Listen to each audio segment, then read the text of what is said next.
बशर अल असद के पिता हाफिज अल असद वर्ष 1970 के तख्ता पलट के बाद सीरिया के राष्ट्रपति बने और उन्होंने अपने कार्यकाल में काफी खून खराबा किया।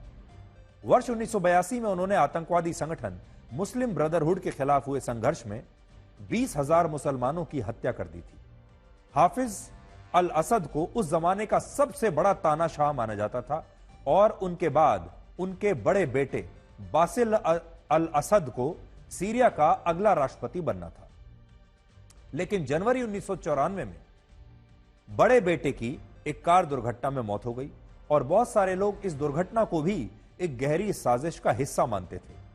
बड़े बेटे की मौत के बाद हाफिज अल असद बहुत टूट गए और उन्होंने यह फैसला किया कि अब उनका छोटा बेटा बशर अल असद उनका उत्तराधिकारी बनेगा।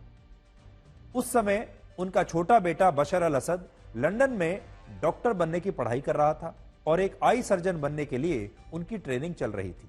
तो बशर अल असद असल में एक डॉक्टर हैं और वो भी आंखों के डॉक्टर हैं।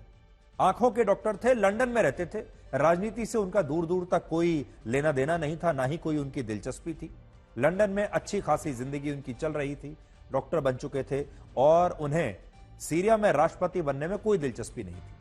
लेकिन बड़े भाई की मौत के कारण उन्हें अपनी ट्रेनिंग को बीच में ही छोड़कर सीरिया वापस आना पड़ा और नियमों के मुताबिक वो सीरिया की सेना का हिस्सा बन गए, यानी उन्हें फौज में शामिल कर लिया गया। वर्ष 1999 आते आते बशर अल असद सीरिया की सेना में कर्नल बन चुके थे और बाद में वो अपने पिता के सलाहकार भी बने, यानी धीरे धीरे उन्हें ट्रेन किया गया। पहले उन्हें फौज में रखा गया, उनकी फौज की ट्रेनिंग हुई, उसके बाद उन्हें राजनीति सिखाई गई और अपने पिता जो कि राष्ट्रपति थे उस समय, उनके वो सलाहकार बने। और फिर वर्ष 2000 में जब उनके पिता की हार्ट अटैक से मौत हो गई तो असद 34 वर्ष की उम्र में सीरिया के राष्ट्रपति बन गए। सोचिए, सिर्फ 34 वर्ष की उम्र में वो राष्ट्रपति बन गए और इसके लिए सीरिया के संविधान को भी बदल